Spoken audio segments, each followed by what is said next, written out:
Section 1. You'll hear a woman complaining about an item she has bought. First, you have some time to look at questions 1 to 4.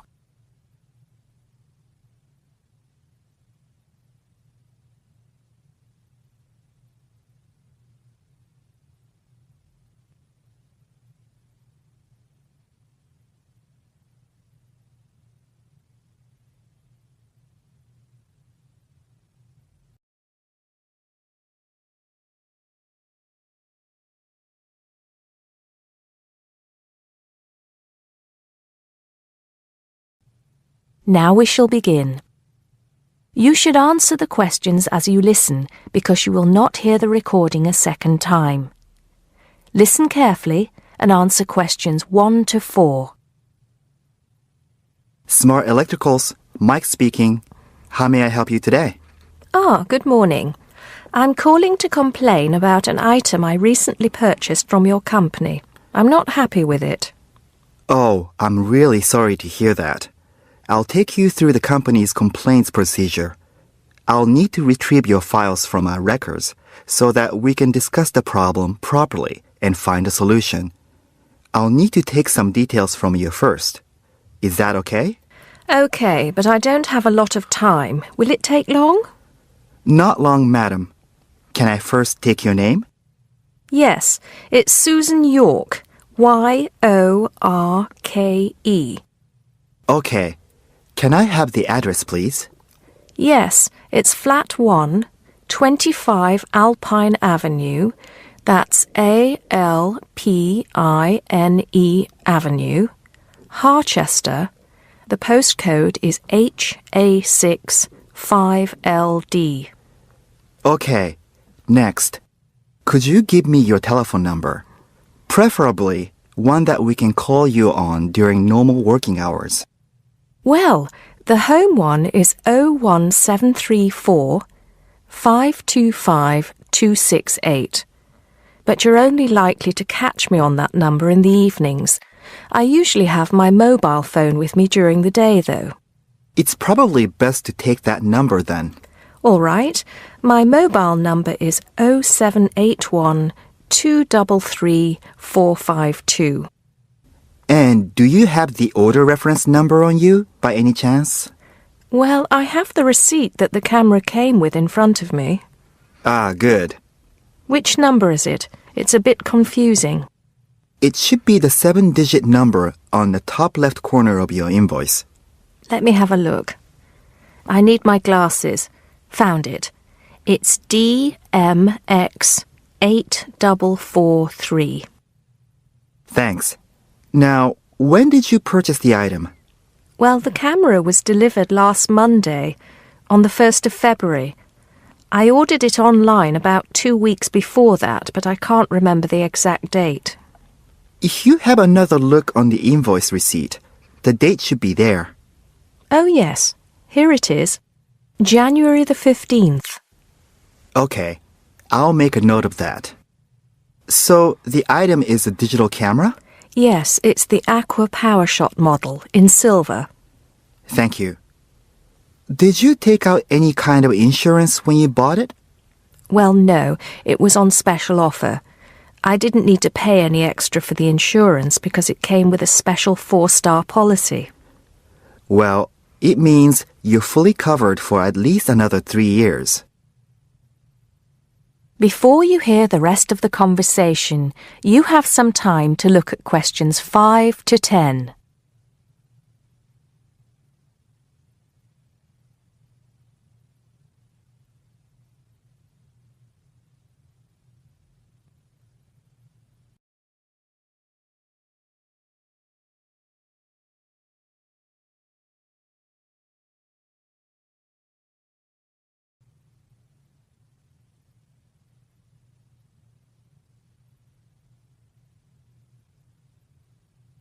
Now listen and answer questions 5 to 10.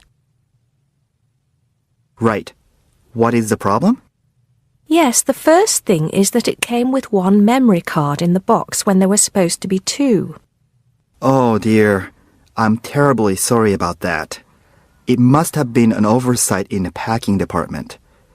I can do something about that straight away and get one sent out to you. Well, that's not the only thing.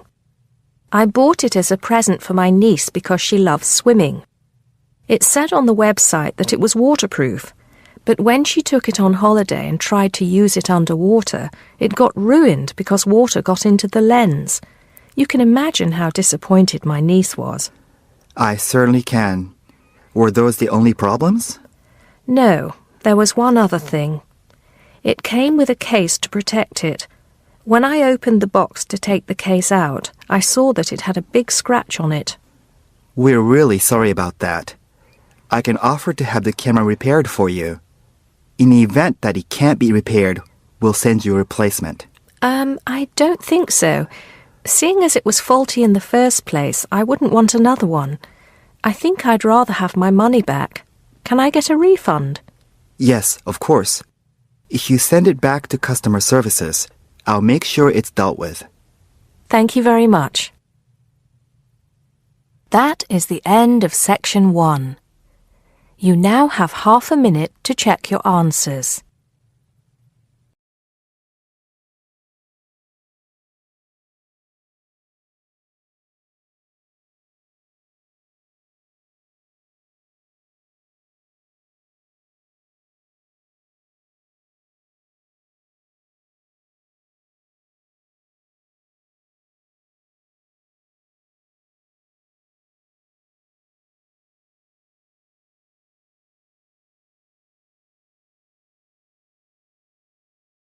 Section 2. You will hear a woman asking a shop assistant about DVD players. First, you have some time to look at questions 11 to 14.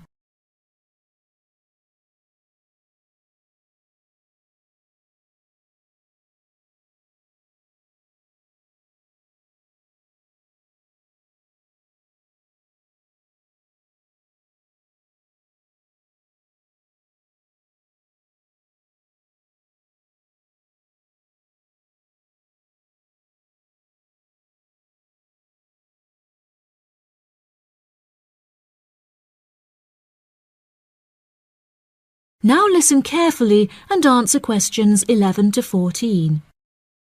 Hello, I'm interested in buying a DVD player. Can you help me, as I don't know very much about them? Of course. We sell quite a range. Actually, we're doing a customer survey at the moment, so I wonder if I could fill in this form about you, and that will actually help me to advise you on the best DVD player for you. Oh, okay. First of all, your occupation. Student.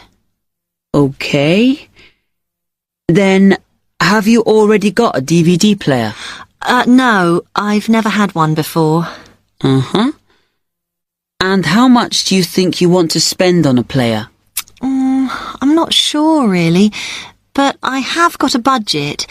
My friend said I should allow about £100, but I can't afford over £85, so that's what I'm working on. Mm-hmm. And do you watch DVDs very often? Depends what you mean by often. I don't know what the norm is. Is it about 2 a week? But I suppose I watch 3 a month. That's enough for me. Yes. What sort of films do you like watching then?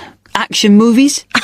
Not really. Oh. My boyfriend always insists we watch science fiction movies, but I prefer thrillers. Something to get your teeth into. Okay, just one more. Do you watch other DVDs? Ones that are not films, like music or something? Not much, because I don't want to spend the money on something I can watch on TV, but I occasionally rent out comedy programs, and I fight with my boyfriend over all the sports DVDs he watches. Before you hear the rest of the programme, you have some time to look at questions 15 to 20.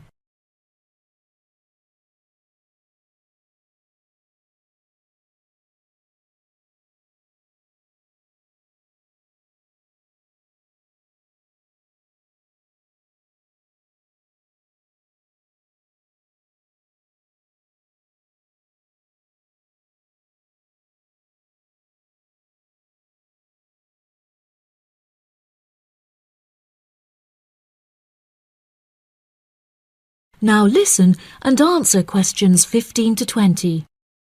OK, let me explain a bit to you about the DVD players that are in your price range. First, there's the DB30, which has only got basic features, but it is a bargain at £69. Now, all the DVDs come with an after-sales service that starts when the guarantee runs out. As it's so cheap, the DB30 comes with a limited after-sales service, as it only includes parts. You would have to pay for most of the repair. Seems okay. Then, a slight grade up from that is the XL643. This comes with an additional feature in that it has an extra button allowing you to record. That's quite useful. Oh, yes. That would mean spending less on DVDs to watch. Yes, so you'd make the extra money back on it that it costs. Let me see how much it is. Yes, that one's actually reduced at the moment from £79 to £71.99. Oh. I think it's worth the extra myself. And is that the same level of after-sales service as the other one? Well, you get a bit more for your money because what we're offering is a discount on labour. So you don't pay the full price if you have to call an engineer out. I see. Then the last one is this Tri-X24. It's a very good player, and you can use it to listen to your CDs as well as watch DVDs. It looks nice, but I bet it's expensive. No, it's not top of the range. Let's see. Yes, it's £94. But what you have to remember is that that includes insurance, so you don't have to pay extra for that. And it comes with a guarantee that's valid for 3 years, as opposed to the usual one. What do you think? Maybe.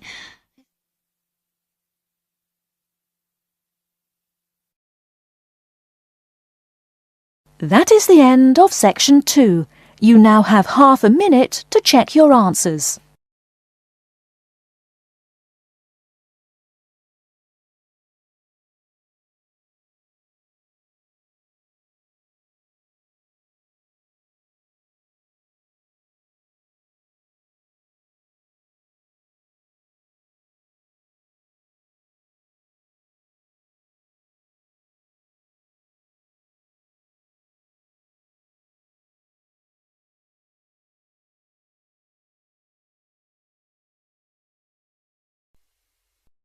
Now turns to Part 3. Part 3. You will hear a conversation about tea between an expert and a reporter. You have 30 seconds to look at questions 21 to 24.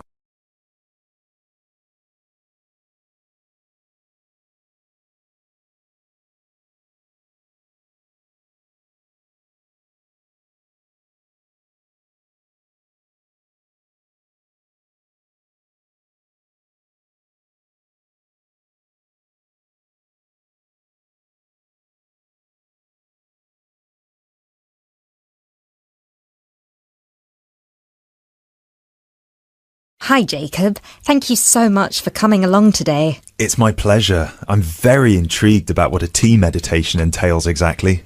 Well, it's very simple, really.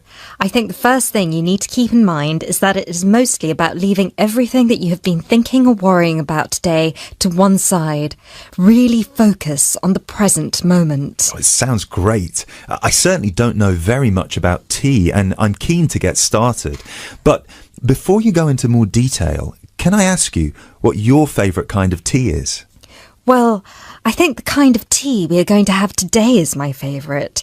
It is pu'er tea from Yunnan province in southern China. What makes this tea special? Pu'er is a dark tea. The regions of Yunnan, the north of Vietnam and Laos, have one of the best climates for growing tea in the world. Pu'er is a post-fermented tea. Oh, what is a post-fermented tea exactly? It is a tea that has undergone a period of aging in the open air. They age the tea for days, even years. The exposure to humidity and oxygen help to oxidize the tea leaves and encourage fermentation. This changes the smell of the tea and also removes a lot of bitterness from the taste. It sounds similar to the process of aging wine.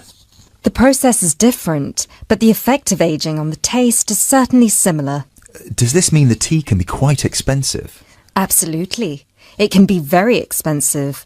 The tea is usually pressed into balls or cakes and sold. At one time, only tea enthusiasts cared about buying these cakes, but now many people have realised that they are an investment, and so buy them like they would buy gold, because the price goes up a lot over time. Before you hear the rest of the talk, you have some time to look at questions 25 to 30.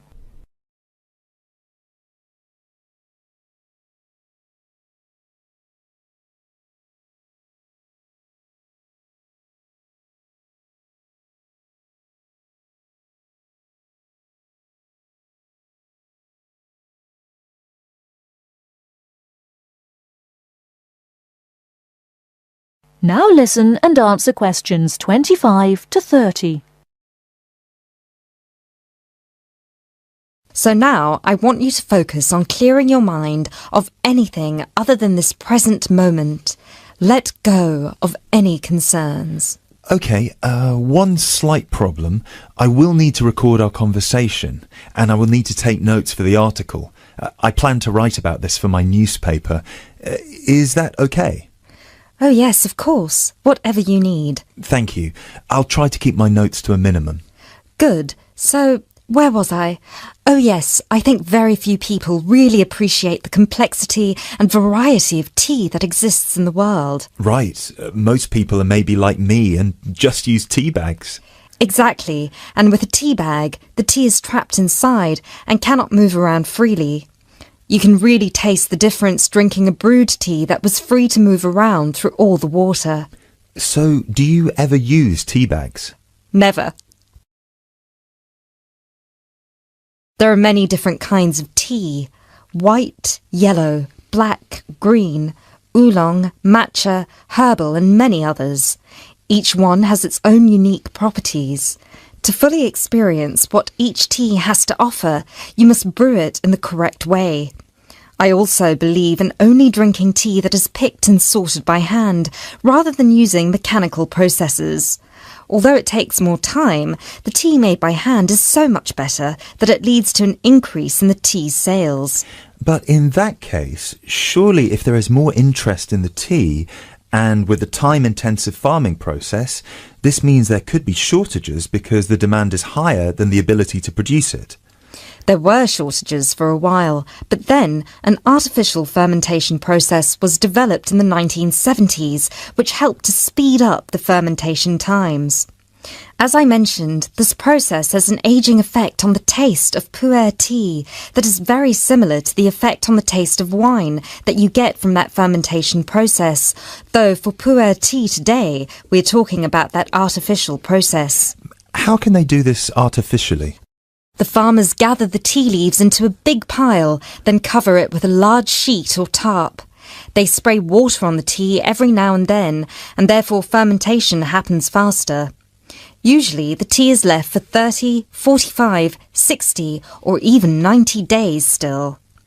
The farmer will check the tea every few days, and just by the feel of the tea, he knows whether it is ready or if it needs more time. Wow, that sounds like a fascinating process. I never realised that there was such a science behind producing tea. Well, now you are ready for the best part, the tasting of it. That sounds like a very good idea to me. So what I will do now is boil the water, and we can begin our meditation. What does that entail? We need to focus on only two things. The first is your mind and body. Forget everything that you have been worrying about today. Forget about what you have to do later on, or what somebody said to you earlier. Focus on your breathing and on how your body feels. If you have aches and pains, acknowledge them. Pinpoint where there is tension in your body and try to release it. Oh, yes. I can really feel tension in my shoulders. Let it go. Close your eyes if that helps. Take deep breaths in and out. Soon we will drink the tea.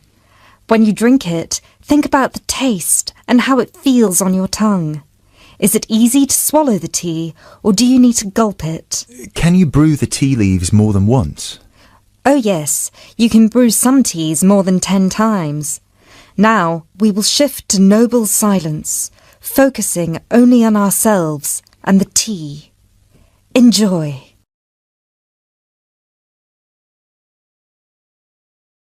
That is the end of part 3.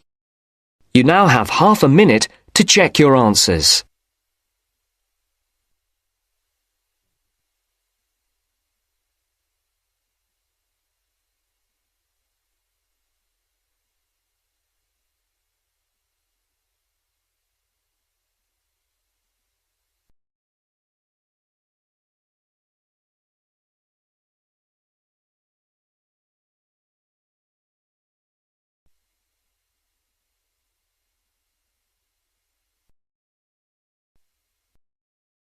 Now turns to part 4.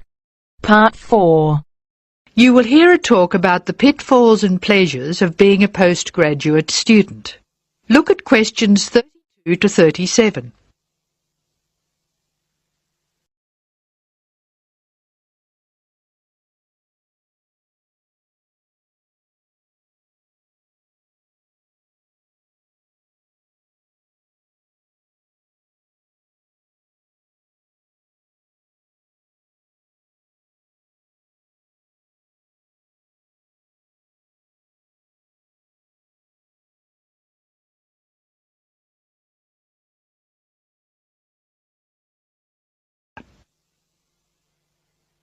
Postgraduates are about as easy to define as catching steam in a bucket.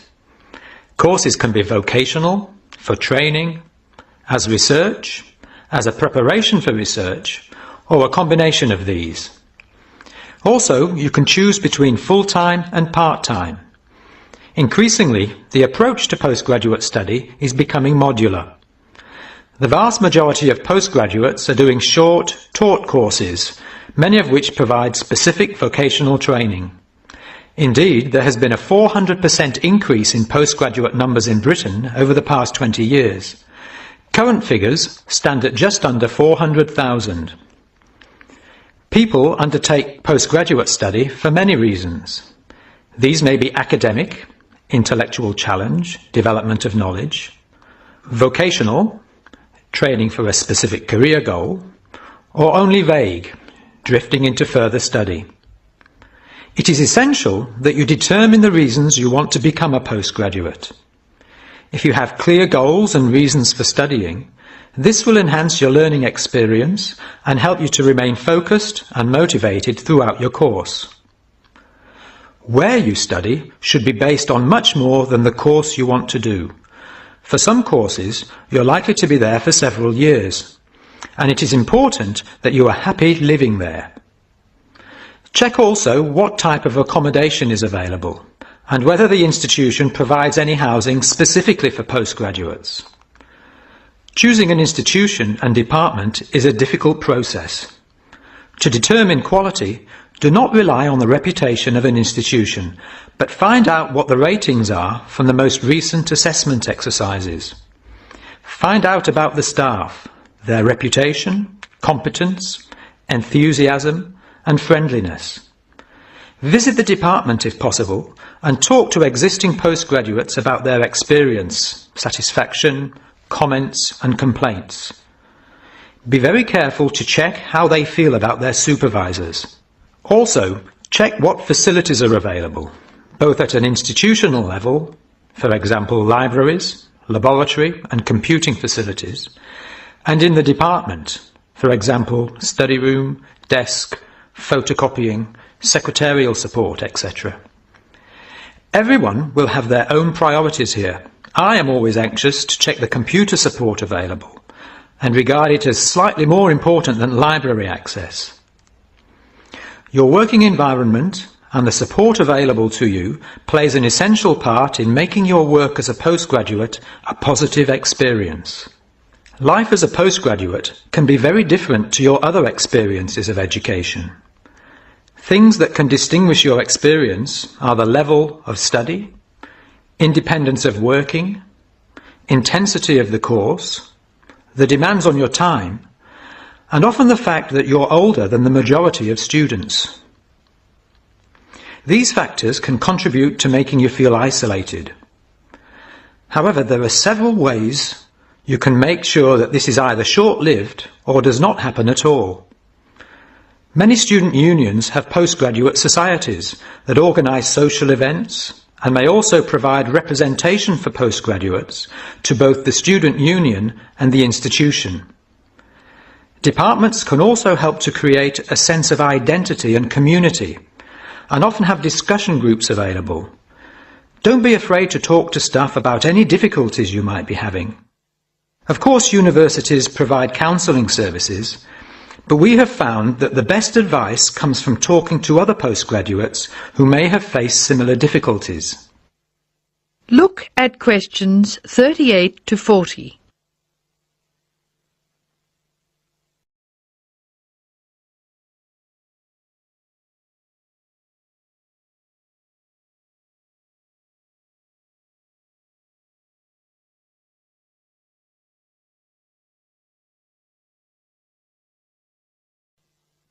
Financial planning is essential, since the government excludes postgraduates from student loans, and it can be difficult to maintain your student status with banks. This has implications for free banking and overdraft facilities. Do not underestimate your living costs, including food, accommodation and travel. And be careful not to budget for everything except a social life. Funding a course is one of the most challenging things people face when considering postgraduate study. Most postgraduate students finance themselves. They pay often very large fees to the institution and receive no maintenance income to support their study. Make sure you know exactly what your costs will be. Institutions often hide extra fees, like laboratory costs, behind the headline fee rate advertised. Funding can come from various sources: research councils, charities, trust funds, institutional scholarships, local education authorities, and professional bodies and organisations all offer various levels of funding. As I said before, the government excludes postgraduates from student loans, so it is essential you look to other sources. Career development loans are available from high street banks. The best advice on funding is to be proactive, persistent and patient. The postgraduate community in Britain is multinational, has a wide range of experience of life and work, and an exciting mix of goals, both career and academic. Being a postgraduate student should be a productive and fulfilling thing to do, and you will become part of a diverse and motivated social group. That is the end of part 4. You now have half a minute to check your answers.